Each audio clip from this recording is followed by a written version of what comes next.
దేవా ఎప్పుడు వచ్చింది? రామోజీరావు గారు, జోహార్ రామోజీరావు గారు, జోహార్ రామోజీరావు గారు, జోహార్ రామోజీరావు గారు, జోహార్ రామోజీరావు గారు, జోహార్ రామోజీరావు గారు.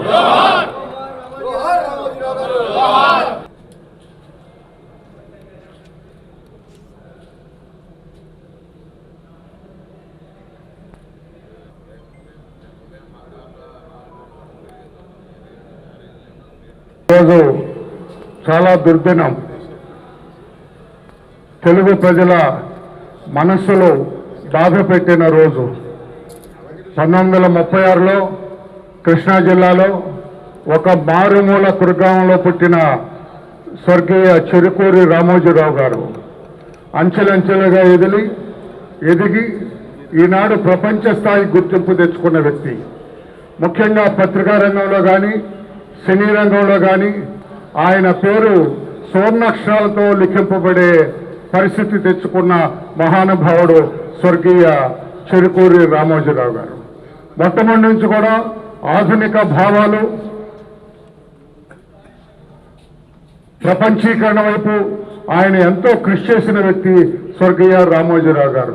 అటువంటి వ్యక్తి ఈ రోజున హాలీవుడ్ని మించిన హాలీవుడ్ స్థాయిలో రామోజీ ఫిల్మ్ సిటీని తీర్చిదిద్దటం చాలా సంతోషదాయకం. ప్రతి తెలుగువాడు కూడా గర్వించదగ్గ విషయం అని చెప్పి కూడా తెలియజేస్తున్నాం. ఈనాడు పత్రికా రంగంలోనే ఒక తలమానికంగా నిలిచిన విషయం కూడా మనందరికీ తెలుసు. అటువంటి మహానుభావుడు ఈ రోజున లేకపోవటం, సుదీర్ఘకాలం జీవించినా కూడా ఆయన ఉన్నట్లయితే పత్రికా రంగానికి ఒక మార్గదర్శిగా ఉండే వ్యక్తి అని చెప్పి కూడా తెలియజేస్తూ ఆయన మరణం తీరని లోటు తెలుగు వారికి అని చెప్పి తెలియజేస్తూ ఈ సందర్భాన్ని ఉద్దేశించి పెద్దలు బొండా ఉమామహేశ్వరరావు గారు కూడా 2 మాటలు చెబుతారు. తెలుగు వారికి గర్వకారణమైనటువంటి వ్యక్తి. హలో, తెలుగు వారికి, తెలుగు జాతికి గౌరవమైనటువంటి వ్యక్తి రామోజీరావు. ఎంతో చిన్న కుటుంబంలో పుట్టిన, వ్యవసాయ కుటుంబంలో పుట్టిన, తన రెక్కల కష్టంతో ఒక పెద్ద సామ్రాజ్యాన్ని సృష్టించినటువంటి వ్యక్తి రామోజీరావు. విలువలకి పట్టం కట్టి విలువలకి ప్రాధాన్యతనిచ్చే ఈటీవీ కానీ, ఈనాడు పత్రిక కానీ, అలాగే ఇతర భాషల్లో ఈటీవీ ఛానల్స్ కానీ అనేక రకాలుగా తెలుగు వారి ఖ్యాతిని దశ దిశలా వ్యాపించినటువంటి వ్యక్తి రామోజీరావు ఈరోజు లేకపోవటం తెలుగు జాతికి పూడ్చలేనటువంటి లోటు.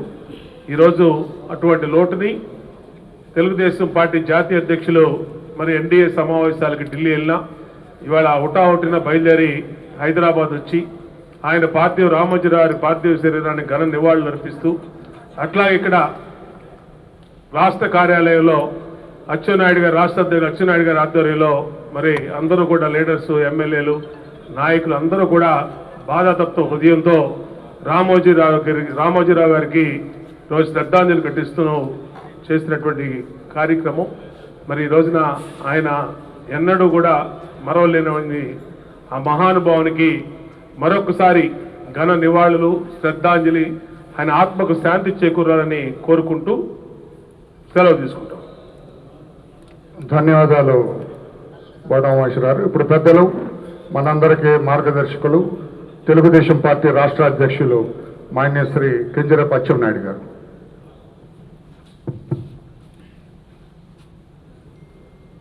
కీర్తిశేషులు పెద్దలు శ్రీ చెరుకూరి రామోజీరావు గారి యొక్క అకాల మరణం నాకు వ్యక్తిగతంగా చాలా కలత వేసిందని చెప్పి తెలియచేస్తున్నాను.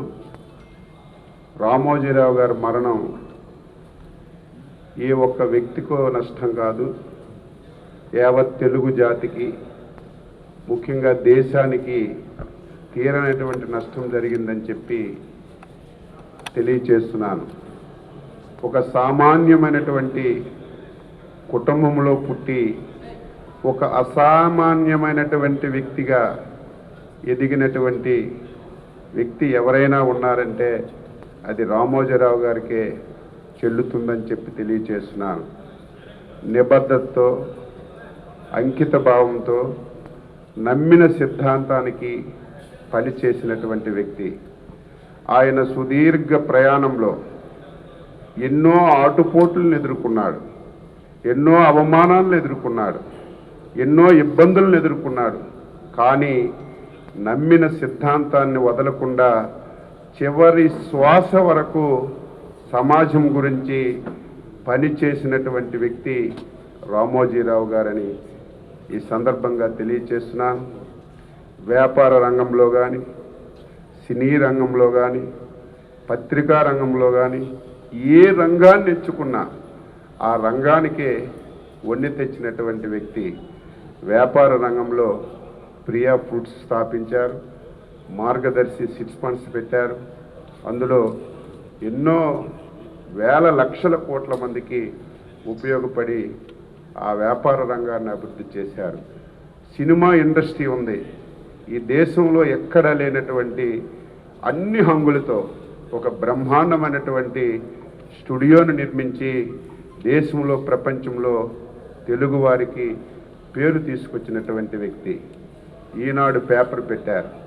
అంతవరకు పేపర్ గురించి కానీ, ఈ సమాజంలో జరుగుతున్న విషయాల గురించి కానీ ఎవరికీ తెలియనటువంటి రోజుల్లో పేపర్ పెట్టడమే కాకుండా ఆ పేపర్ని తెల్లవారి 5 గంటకే కొండల ప్రాంతంలో, మారుమూల ప్రాంతానికి పంపించి ఈ దేశంలో, తెలుగు రాష్ట్రంలో జరుగుతున్న ప్రతి విషయాన్ని తెలియజేసినటువంటి మహానుభావుడు రామోజీరావు గారు. అదేవిధంగా టీవీ పెట్టారు, ఎన్నో టీవీలు వచ్చాయి, ఎన్నో ఛానల్స్ వచ్చాయి. కానీ ఈటీవీ వచ్చిన తర్వాత ప్రతి ఒక్కరికి ఆ టీవీ ప్రాముఖ్యత కానీ, ఈ దేశంలో, ప్రపంచంలో జరుగుతున్నటువంటి విషయాలన్నీ కూడా ఎప్పటికప్పుడు తెలియచేసి దాన్ని కూడా ఒక ఆదర్శవంతమైనటువంటి ఛానల్గా తయారు చేశారు. ఆయన మరణం ఇప్పుడే చెప్పాను, తెలుగు జాతికి, దేశానికి తీరినటువంటి లోటు. తెలుగుదేశం పార్టీ అధికారంలోకి వచ్చింది. ఆయన సుదీర్ఘ ప్రయాణంలో ఎప్పుడూ ఇబ్బంది పడలేదు. కానీ 5 సంవత్సరాలు ఎన్ని రకాలుగా ఏ విధంగా ఇబ్బంది పెట్టారో ప్రతి ఒక్కరికి తెలుసు. మనం చాలా బాధపడ్డాం. కానీ ఎన్ని ఇబ్బందులు పెట్టినా నిబ్బరంగా నిజాలను రాసి, వాస్తవాలను రాసి మళ్ళీ ఆంధ్రప్రదేశ్ రాష్ట్రాన్ని ఒక గౌరవప్రదమైనటువంటి రాష్ట్రంగా తయారు చేయడానికి, తీసుకురావడానికి రామోజీరావు గారి కృషి అమోఘమని ఈ సందర్భంగా తెలియజేస్తూ, ఈరోజు తెలుగుదేశం పార్టీ రాష్ట్ర శాఖ ఒక ఆదేశాలు ఇచ్చాము. ప్రతి గ్రామంలో, ప్రతి మండలంలో, ప్రతి ఇంటిలో రామోజీరావు గారు పట్టా పెట్టి నివాళులు అర్పించమని ఆదేశాలు ఇచ్చాం. అధ్యక్షుల వారితో కూడా మాట్లాడి రేపు ప్రభుత్వం వచ్చిన తర్వాత ఆయనకి గుర్తుగా ప్రతి ఒక్కరూ కార్యక్రమాలు చేయాలి. ఆయన చూసిన తర్వాత ప్రతి ఒక్కరిలో ఒక పట్టుదల రావాలి. ఆయన్ని చూసిన తర్వాత ప్రతి ఒక్కరిలో ఒక ఇన్స్పిరేషన్ రావాలి. ఆ ఇన్స్పిరేషన్ వచ్చే విధంగా ఒక మంచి కార్యక్రమాలన్నీ రేపు చేస్తామని ఈ సందర్భంగా తెలియచేస్తూ, రామోజీరావు గారి యొక్క ఆత్మకి శాంతి కలగాలని, వారి కుటుంబ సభ్యులకి ధైర్యాన్ని ఇవ్వాలని భగవంతుడికి మనస్ఫూర్తిగా నమస్కరిస్తూ ఈరోజు ఆయనకి ఘనమైనటువంటి నివాళులు తెలుగుదేశం పార్టీ తరఫున అర్పిస్తున్నాం.